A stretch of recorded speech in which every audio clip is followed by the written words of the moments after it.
예, 오늘은 자녀들의 유토피아라는 제목으로 함께 말씀 나누겠습니다. 자녀들의 유토피아입니다.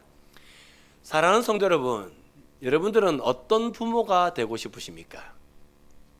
이번 때는 우리 자녀들이 많았기 때문에 이렇게 질문했습니다. 자녀들아, 너네들은 어떤 부모를 기대하니? 제가 그렇게 물었습니다. 여러분들 어떤 부모가 되어줘야 할까요? 1968년 미국의 행동학자인 존 B 칼훈 박사가 유니버스 25라고 하는 그런 실험을 했습니다. 칼훈 박사는요, 가로 2.7m, 세로 2.7m, 높이 1.4m의 우리를 만듭니다. 그리고 그 우리 안에 네 쌍, 그러니까 8마리의 쥐를 넣어요. 예, 8마리 네 쌍의 쥐를 넣었는데요. 그 쥐들은 맞습니다. 물과 음식이 풍족하게 공급되고 또 무슨 전염병에 걸리지 않는 그런 최적의 환경을 만들어 줍니다. 그리고 천적도 없습니다. 그래서 칼훈 박사는 그것을 쥐들의 유토피아라고 부릅니다. 맞습니다. 쥐들이 마음껏 살아갈 수 있는 쥐들의 유토피아를 칼훈 박사는 만들어 준 것입니다. 그리고 그 쥐들이 어떻게 살아가는가 하는 것들을 이제는 조사를 합니다. 쥐들이요, 55일마다 개체수가 배로 증가하더랍니다. 그러니까 그 네 쌍이잖아요. 8마리 쥐가 여러분들 55일이 지나니까 16마리가 되고, 또 55일이 지나니까 32마리가 되고, 또 55일이 되니까 64마리가 되고, 그러니까 55일마다 개체수가 이게 배로 늘어가더랍니다. 그런데 정말 놀라운 게 뭐냐면 개체수가 620마리가 되었을 때에 그때 사회 붕괴 조짐이 나타납니다. 이유는 모르겠습니다만은 쥐들이 극심한 스트레스를 나타냅니다. 극심한 스트레스를 보이면서 그러면서 있잖아요. 앙컷은 자기 새끼를 물어 죽이거나 자기 새끼를 버립니다. 수컷은요, 사나워져서 서로 이제 싸우기 시작합니다. 그 전에는 그런 행동들이 없었는데 이제 개체수가 620마리가 넘어가면서 쥐들이 스트레스를 받고 그러면서 이제는요, 서로를 공격하기 시작한 것입니다. 그런데 이렇게 서로를 이제 공격하는 이런 현상이 나타났을 때 그 쥐들 중에 아름다운 자들이 나타나요. 이 쥐들은 어떤 쥐들이냐면 이제 그 공격성이 많은 그 쥐들에서 떠나가서 자기들만의 공간을 만드는 겁니다. 그래서 쥐는 물 먹고, 쥐는 먹이 먹고, 그리고는 자기 털을 이쁘게 가꾸는 거예요. 그런데 번식은 하지 않습니다. 그냥 자기 혼자 먹고 자기 혼자 마시고 그냥 시간이 있으니까 그 시간을 가지고 그냥 자기만 자기 털을 예쁘게 꾸미는 거예요. 그러다가 번식 안 하고 죽는 겁니다. 그렇게 해서 이제 2년이 지났을 때 그 쥐들의 유토피아에 있는 살아있는 쥐는 한 마리도 없이 다 죽습니다. 번식하지 않고. 그래서 이 프로젝트는 2년 만에 끝이 납니다. 여러분들 충격적이지 않습니까? 칼훈 박사는요, 쥐들이 살 수 있는 최적의 환경을 만들어줬고, 거기 천적도 없기 때문에 제일 편안하게 자기들 하고 싶은 걸 마음껏 하고 살 수 있는 그 환경을 만들어줬어요. 맞습니다. 쥐들의 유토피아였습니다. 그런데 그 쥐들의 유토피아에서 이 쥐들이 행복했냐고요? 이 쥐들이 영원히 번식했냐고요? 아니라는 것입니다. 멸망했다 이 말입니다. 그런데 정말 놀라운 게 뭔지 아십니까?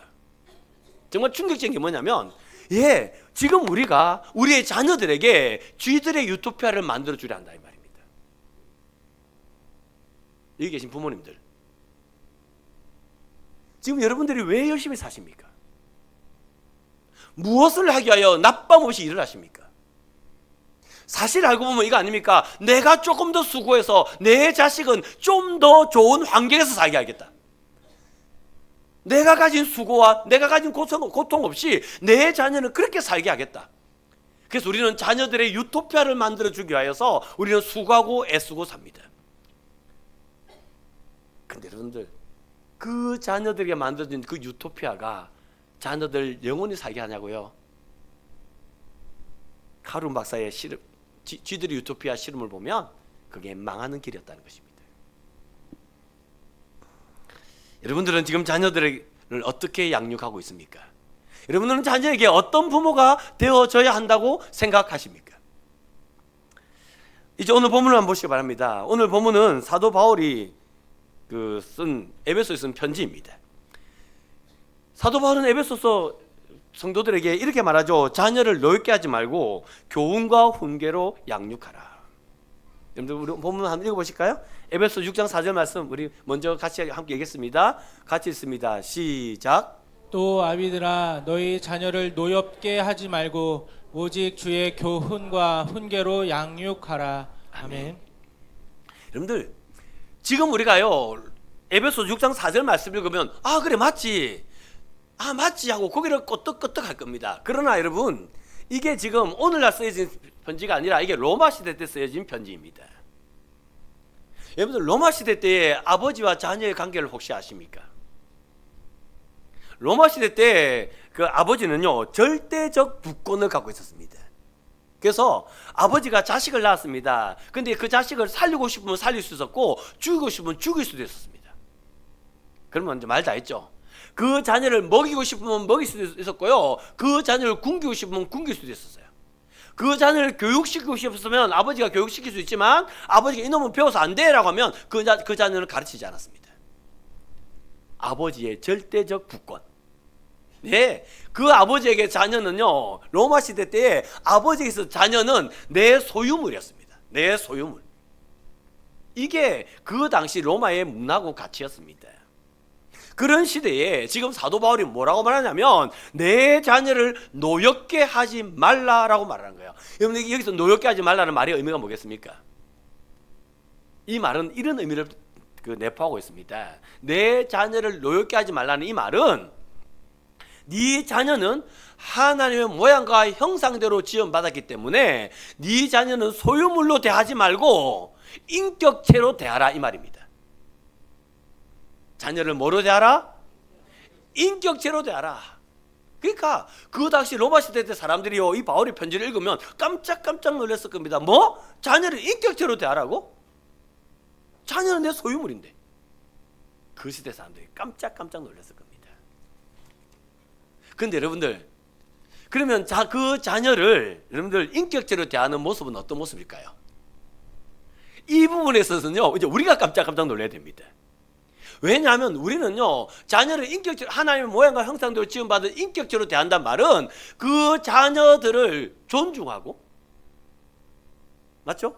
우대하고 이것이 인격적으로 대하는 모습일 거다. 이게 노엽게 하지 말라는 말의 의미일 거다. 우리 그렇게 생각하는데요. 예, 자녀를 노엽게 하지 말라고 말한 그 바울은 그 다음에 노엽게 하지 않는 방법이 뭐냐 하면 오직 그 다음에 성경 한 번 더 보여줄래요?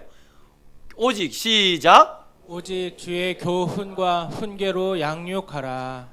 여기서 우리가 놀라야 돼요. 왜냐하면 여러분들 교훈이라는 말에는요 체벌이 들어갑니다. 여러분들 훈계라는 단어에는요 여러분들 책망이 들어가요. 이 단어 안에는 그 체벌이라는 내용이 포함되어 있고요 책망이라는 그 단어가 포함되어 있어요. 요즘은 아이들 때리면 잡혀간다면서요. 요즘은 엄마가 이놈 자식 너 왜 그렇게 했어 하고 때리면 애가 신고하면 잡혀간다던데 아직은 안 그렇습니까? 진짜 잡혀갑니까? 그렇구나. 저는 애들 빨리 참 잘 키웠습니다. 요즘은 그렇답니다. 엄마가 나 딸이에요 하고 전화를 하면요 엄마와 아이를 격리시킨답니다. 뭐 요즘 그런데 거기까지 내가 들어서 알고 있습니다. 그런데 여러분들 지금 사도 바울이요 지금 이 시대 살아가는 우리에게 뭐라고 말하냐면 너가 정말 자녀를 인격적으로 대하고 싶으냐? 그러면 매를 들어서 때려라, 야단쳐라, 지금 이 얘기하고 있는 겁니다. 그러니까 여기서 누가 노래한다고요? 우리가 노래해야 되는 여러분들 왜 사도 바울이 야단을 치면서 때려가면서 그렇게 양육하라 말했겠습니까? 그 요즘 텔레비에 이호선이라는 그 교수님이 종종 나오십니다. 여러분들 그 이호선 교수님 남편이 누군지 아세요? 그 남편이 있잖아요. 여러분들 연세대 신학과 교수인 김학철 교수입니다. 저 깜짝 놀랐습니다. 왜냐하면 김학철 교수님 진짜 잘생겼거든요.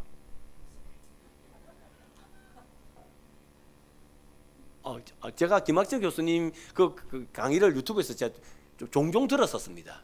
굉장히 신학적으로 예리하게 그렇게 해석을 하는 분이라서 저도 종종 그분 유튜브를 봅니다. 찾아서 듣는데요. 근데 그 잘생긴 그 예리한 김학철 교수님의 아내가 이호선 교수님인지는 제가 뒤늦게 알았습니다. 예. 다시 말씀드리면 이호선 교수님은요, 목사님 뭐다? 목사님 사모님입니다. 예. 목사님 사모님인데 그 목사님 사모님이 여러분들 강의를 하셨는데요. 그 강의를 했는데 이런 말을 해요. 자녀를 양육할 때에 차갑게 사랑하라. 사랑은 따뜻하게 하는 거예요? 차갑게 하는 거예요? 사랑은 뜨끈뜨끈하게 하는 겁니다. 그런데 이호선 교수님이 뭐라고 하냐면 자녀를 차갑게 사랑하라 그래요. 이게 무슨 말인지 궁금하신 분들은 영상을 보시기 바랍니다. 자, 여러분들은 자녀들의 호구가 되어 계십니까? 훈육자가 되어 계십니까?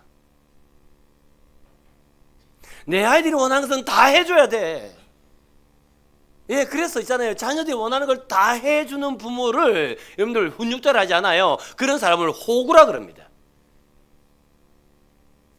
근데 이호선 교수님은 뭐라고 하냐면 있잖아요. 자녀들의 호구가 되지 말고 훈육자가 되라. 훈육자가 돼야지 그 사람이 성인이다. 예, 이호선 교수는 지금 그렇게 말합니다. 이분이 누구라고요? 이분이 목사님 사모님이에요. 목사님 사모님이 아이들이 원칙을 정하도록 냅두지 말고 훈육자인 어른이 원칙을 정하고 아이들을 그 원칙대로 키워내어야 한다, 이 얘기하고 있는 겁니다. 이게 바로 차가운 사랑이다. 근데 만약에 여러분들 자녀들을 차가운 사랑을 하지 않으면 여러분들 그래서 해야 될 말과 하지 말아야 될 말, 해야 될 행동과 하지 말아야 될 행동을 가르쳐 주지 않으면 애가 행복하게 산다고요? 결국 애 인생 망친다고요? 결국 애 인생 망칠 거다. 이호선 교수는 그렇게 말합니다. 목사님 사모님이.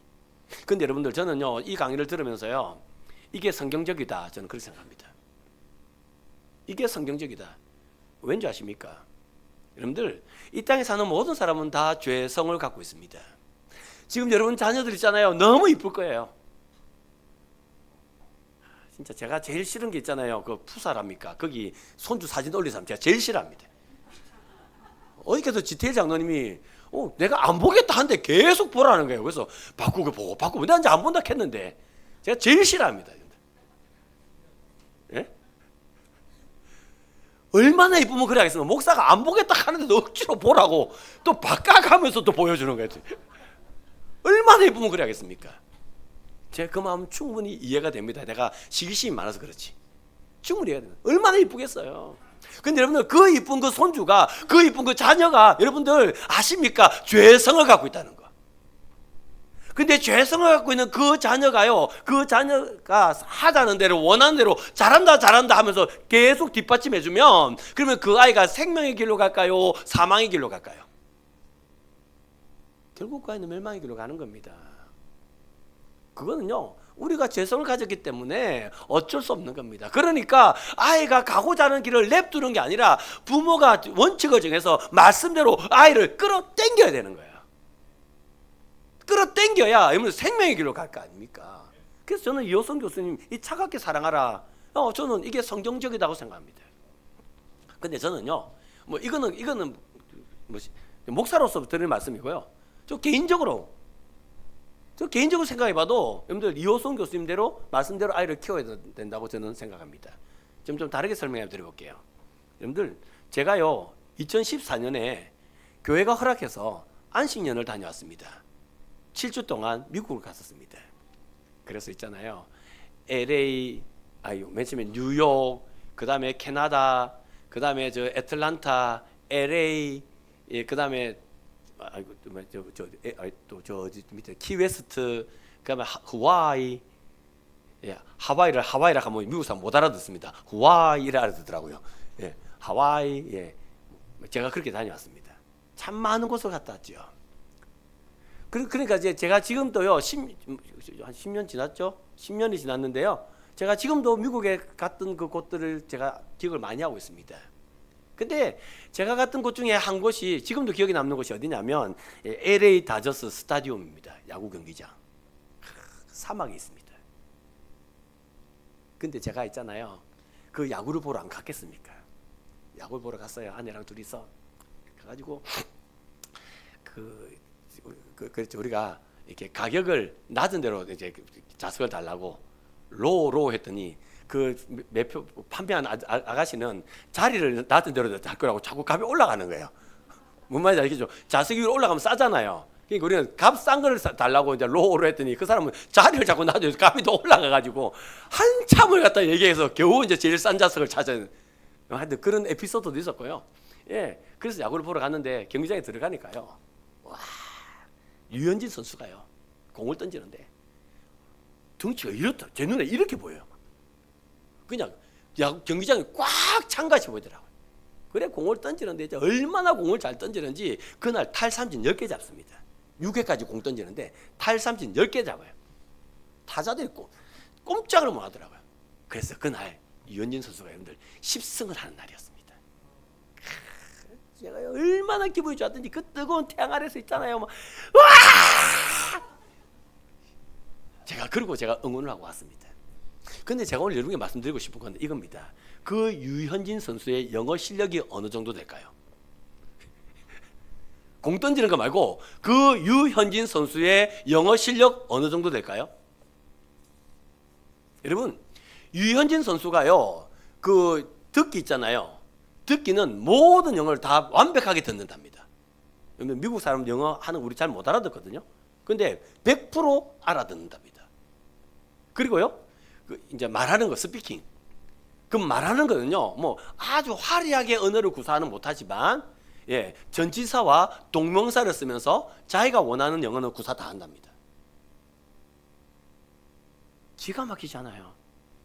처음에 유현진 선수가 있잖아요. 미국에 가가지고 여러분들 어떻게 했냐면 예를 들면 I am Tom 이러면 밑에다 I am Tom 한국어로 썼어야 겠답니다. 그럴 수밖에 없었죠. 요즘은 아니겠지만 옛날에는요 운동선수 공부 안 했습니다. 운동선수 공부 안 하고요 우리 수업 시간에 자기들 운동했고요 시험 칠 때만 들어옵니다. 시험 칠 때만 들어오면요 걔들 있잖아요 5분 내로 다 잡니다. 선생님이 아무리 문제를 어렵게 내도 가드는 상관이 없습니다. 맞죠? 제가 시간을 재지 않았지만 5분 내로 잡니다. 간혹가다 헷갈리는 문제가 있는가 봐요. 그때 볼펜 한 2번 굴리고 그리고 걔들은 계속 자요. 공부를 전혀 안 했어요. 그런데 있잖아요 유현진 선수가 1, 2년 만에 있잖아요 완벽한 언어를 구사하는 영어를 하는 사람이 됐다고요.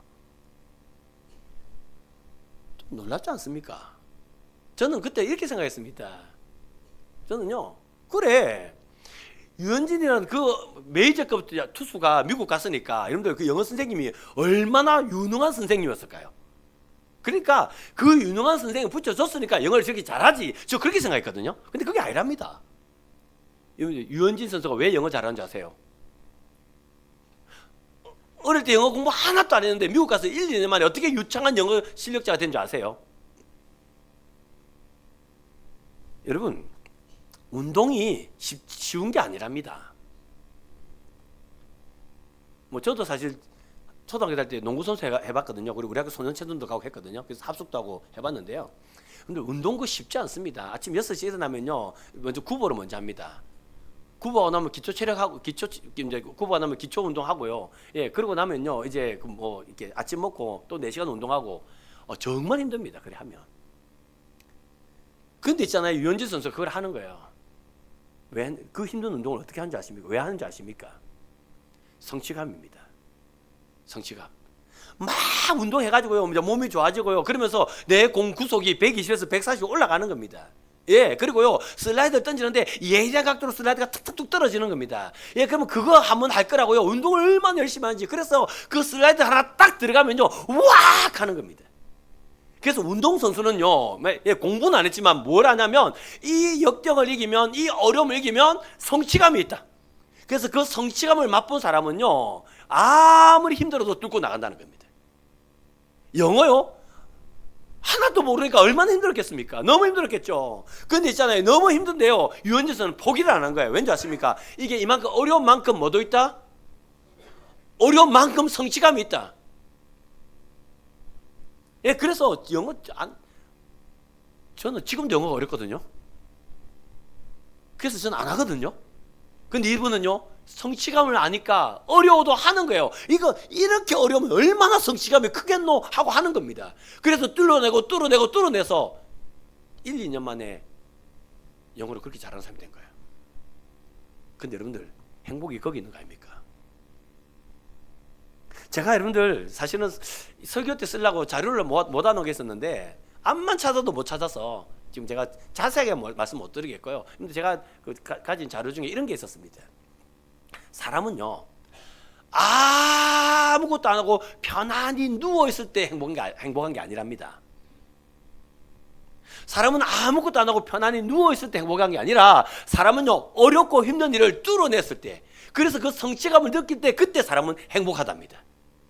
사람의 행복이 어디 있냐면 아무것도 안 할 때가 아니에요. 편안하게 들어 누워있을 때가 아니란 말입니다. 너무 힘들어요. 너무 어려워요. 근데 그 어려움을 뚫어냈을 때 사람은 뭐 한다? 행복하다는 것입니다. 제가 그 자료가 있었는데 그 자료를 못 찾아가지고 이렇게밖에 말씀 못 드리는데요. 예. 그러니까 유현진 선수는요, 그 행복을 아는 겁니다. 근데 우리는요, 지금 자녀를 어떻게 키우는지 아십니까? 나는 어려운 거 뚫어내서 행복을 느끼고 살아갔으면서 내 자녀는 어려움이 없도록 만들어요. 뚫어낼 게 없도록 만들어요. 니는 그냥 편안함에 살아라. 아까 신학적으로 말하면 그거는요, 죽음의 길을 가는 길이었고요. 지금 유현진 선수 예를 들면요, 그거는 아이의 행복을 부모가 다 뭐 하는 거라고요? 아이의 행복을 부모가 다 뺏어가는 겁니다. 반응이 별로 안 좋네. 여러분, 하나님도 우리를 가만히 냅두지 않으셔요. 하나님은 우리를 너무너무 사랑하시거든요. 아까 했잖아요. 내 모든 시선은 언제나 너였단다.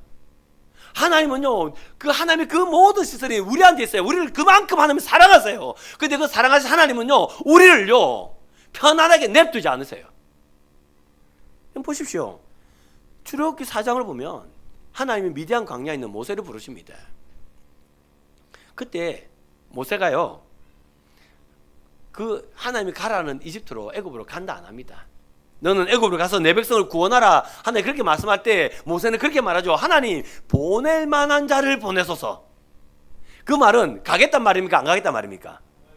다른 사람은 다 가서 그 일을 할 수 있지만 나는 못합니다. 나는 그거 할 수 있는 인간이 아닙니다. 모세는 그렇게 말한 거예요. 근데 성경이 진짜 재밌어요. 나는 그만큼 능력이 안 됩니다라고 말하는 그 모세에게 하나님 누구를 붙여주자면 모세보다 나이 더 많은 아론을 붙여주세요. 모세가 나이가 80이 되고 나는 말도 잘 못하고 난 그래서 못 갑니다 했더니 하나님은 지보다 나이 더 많은 사람 붙여 가라 이랍니다. 예. 모세는 미디안 광야에 그냥 있고 싶었는데 하나님 억지로 보내신 겁니다. 그리고 이제 모세는 하나님의 말씀에 순종하죠. 그래서 애굽 땅에 10가지 재앙이 내립니다. 10가지 재앙이 내렸는데요, 그 재앙 중에 두 번째 재앙이 뭔지 아십니까? 개구리입니다. 네, 나일강에서 여러분들 개구리 떼가 올라옵니다. 근데 그 개구리 떼가 올라와서 어디로 가는지 한번 찾아보실래요? 출애굽기 8장 3절인데요. 나일강에서 이제 개구리가 막 올라와요. 근데 그 개구리가 여러분들 어디로 가는지 자세히 보시기 바랍니다. 출애굽기 8장 3절 말씀 같이 읽겠습니다. 시작. 개구리가 나일강에서 무수히 생기고 올라와서 내 궁과 내 침실과 내 침상 위와 내 신하의 집과 내 백성과 내 화덕과 내 떡 반죽 그릇에 들어갈 것이며. 아멘. 자, 여러분, 이제 그 개구리가 나일강에서 막 올라가지고요, 바로의 궁과 바로의 침실과 바로의 침상과 또 바로의 신하의 집과 그 바로의 그 백성과, 그리고는 어디예요? 그 다음에 어디요? 화덕과. 화덕이 뭔지 아세요? 예, 그 일부 때 화덕 그러니까 피자 굽는 것에 딱이라더라고요. 와, 정확하게 말하더라고요. 예, 여러분들 그 화덕은 뜨거워요. 피자를 구우려면 뜨거워야 될 거 아닙니까? 그러니까 개구리는요, 여러분들 개구리는 화덕에 있다가도 뜨거워서 뛰어 내려와야 됩니다. 맞죠? 근데 하나님이 명령하시니까 이 개구리가 그 뜨거운 화덕으로 올라가더란 말입니다. 떡 반죽그릇에 있던 개구리는요, 거기서 뛰어나와야 돼요. 근데 있잖아요, 죽을 줄도 모르고 그 떡바구니에 뛰어 들어가는 거예요. 왜 뛰어 들어가는지 아십니까? 하나님 명령하셨어. 하나님 말씀하셨어. 그래서 이 개구리가 하나님 말씀하셔서 화도 위로도 올라가고 하나님 말씀하셔서 침상에도 뛰어 들어가고, 예, 명령대로 이 개구리들이 다 순종했어요. 다 순종했을 때 어떤 일이 일어나냐면 바로가 여호와 하나님 한 분밖에 없음을 고백하는 거예요. 여호와가 하나님이시구나. 바로가 이걸 고백한다고요. 여러분들 기가 막히잖아요. 여러분들, 모세는요, 나는 아무것도 아니니까 나는 일 못합니다 라고 말하고 있었다고요. 근데 그 모세가 보기에 가장 미약한 게 개구리 아니에요? 아무리 내가 못나도 개구리보다 나은 거 알겠습니까? 그런데 아무것도 아닌 그 개구리가 하나님의 말씀에 순종할 때에 바로 왕이 여호와가 하나님을 고백하더라고요. 그러면 내가 하나님의 말씀에 순종하면 어떤 일이 나겠습니까? 나 아무것도 아닌데. 예, 아무것도 아닌 모세가 그 개구리를 보면서 얼마나 놀랐을까요? 그래서 모세는 이제 하나님의 말씀에 순종하는 겁니다. 그래서 애굽 여기까지 장을 내리고 그 백성을 이끌고 나온 겁니다. 예, 그러니까 바로가 따라왔어요. 예, 그때 모세는 하나님의 말씀에 순종해서 홍해를 가릅니다. 그래서 홍해를 건너왔죠. 홍해를 건너고 난 다음에 기적 같은 일이 나요. 홍해를 건너와서 어떤 기적 같은 일이 났는지 출애굽기 14장 31절 말씀을 같이 한번 읽어봅시다. 기적이 일어났습니다. 같이 읽을까요? 시작. 이스라엘이 여호와께서 애굽 사람들에게 행하신 그 큰 능력을 보았으므로 백성이 여호와를 경외하며 여호와와 그의 종 모세를 믿었더라. 아멘. 여러분, 모세가 바로를 만났습니다. 그랬더니요, 이스라엘 백성이 부역이 많아졌어요. 부역이 많아지니까 이게 이스라엘 백성이 모세를 향하여 와서 원망하지 않습니까? 예, 그 이스라엘 백성이 그런 사람들이었어요. 하나님이 가자 했다 가자 할 때 오는 사람들이 아니었다고요. 그랬더니 이 사람들이 있잖아요, 홍해를 건너고 난 다음에요, 하나님을 뭐 하더라? 경외하는 거예요. 모세를 믿는 거예요. 절대 내 말 안 믿을 것 같은 그들이 내 말을 믿는 거예요. 모세가 그걸 보고 얼마나 놀랐을까요? 예, 그때 모세는 참 기뻤을 겁니다. 하나님 말씀이 이루어지는 그 현장을 바라보며 모세는 감격했을 것입니다. 그 모세가 이스라엘 백성을 이끌고 40년 광야길을 갑니다. 힘들었지요. 어려웠지요. 근데 묵묵히 순종하며 그는 그 백성을 이끌고 이제는 그 광야길을 걸어 나갑니다. 예, 그래서 그가 이제는 그 적과 꾸리는 가나안 땅을 보면서 죽어가죠. 그때 여러분 모세의 마음이 어땠을까요? 하나님이 말씀을 이루셨구나. 힘들었습니다. 어려웠습니다. 백성들이 불평할 때마다 견딜 수 없었습니다. 그런데 있잖아요, 그 어려움을 뚫고 하나님의 말씀에 순종하며 나가서 이제는 적과 꾸리는 가나안 땅을 바라볼 때에 모세는 하나님의 말씀을 이루고 계시구나, 그걸 바라보는 거예요. 그때 모세 속에 뭐가 나올까요? 기쁨이 나옵니다. 감사가 나옵니다. 행복이 흘러 넘치는 겁니다. 여러분들, 행복은 그렇게 만들어지는 거라고요. 이게 모세만 그런지 아십니까? 요셉은요, 예, 아버지가 주는 채색 옷을 입은 사람이었습니다. 그런데 하나님은 그 채색 옷을 입은 그 요셉을 가만히 냅두지 아니하세요. 그 요셉에게 꿈을 주셔요. 꿈을 주신 하나님은 그 요셉이 보디발 집에 종이 되게도 하시고 시대들에 갇히게도 하시고, 예, 요셉의 인생을 가만히 냅두지 않고요, 꿈을 주신 하나님은 요셉을 환난으로 몰고 가신 겁니다. 어려움을 몰고 가신 것입니다. 그래서 요셉이 어떻게 됩니까? 그래서 요셉이 죽었더라 성경이 그렇게 끝납니까? 그 요셉은 애굽의 총리가 되는 겁니다. 요셉이 애굽의 총리가 돼서 아버지 야곱이 이제는 70명의 그 자기 가족과 함께 내려와서 이제 만나는 것입니다. 여러분, 그때 요셉이 얼마나 감기했을까요? 하나님이 내 자손을 바다에 모래같이 많게 하려는 그 역사를 이제 이루어 가시고 있구나. 요셉이 그걸 바라보며 감격했을 것입니다. 지금 하나님 하신 일들을 좀 보십시오. 하나님은요, 우리를 냅두지 않는 하나님이십니다. 맞잖아요. 하나님은요, 채색 옷 입은 요셉 냅두지 않았고요, 미디안 광야에 있는 모세 냅두지 않았어요. 냅두지 않는 하나님이셔요. 근데 여러분들, 우리가 어떻게 하나님께 기도하는지 아십니까? 하나님, 저 좀 냅두십시오. 저도 그렇게 기도 많이 합니다. 하나님, 나 많이 했잖아요. 하나님, 나 수고 많이 했잖아요. 하나님, 이제는 내 좀 냅두십시오. 그래서 나도 내가 하고 싶은 거, 내가 원하는 거, 그것 좀 하고 살 수 있도록 내 좀 냅두십시오. 우리는 그렇게 기도하는 겁니다. 여러분, 지금 여기에 그런 분 많이 계실까요? 하나님께 내 좀 냅둬 달라고 기도하고, 그리고 내 자녀들 그냥 가만히 냅둬서 편안하게 살 수 있도록 했으면 좋겠다. 여기 그런 분 많이 계실걸요. 근데 여러분들, 유토피아는 거기 있는 게 아닙니다. 우리 아이들의 유토피아가 냅두는 그곳에 있는 게 아니란 말입니다. 제가 거듭해서 말씀드립니다. 여러분들, 모세가 나이 80에 미디안 광야에서 여러분들 처가살이 하면서 양치고 있는 거기가 유토피아가 아니란 말입니다. 여러분들, 요셉이 있잖아요. 아버지가 준 채색 옷 입고 있는 거기가 유토피아가 아니란 말입니다. 유토피아는 맞습니다. 환란이 있습니다. 고난이 있습니다. 역경이 있습니다. 그러나 그거를 뚫어내어서 하나님의 말씀이 성취되는 그곳이 우리의 유토피아입니다. 거기에 행복이 있어요. 그런데 우리는 너무 쉽게 살려고 하지 않습니까?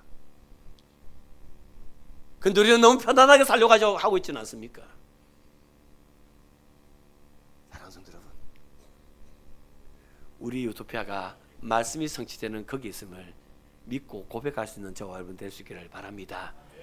그리하여서 우리의 자녀를 교훈과 훈계로 양육하여서 이 유토피아를 인도할 수 있는 부모, 우리의 가정이 그 유토피아를 바라보며 함께 나아가는 가정, 그런 복된 가정, 복된 부모가 될 수 있기를 주의 이름으로 축원합니다.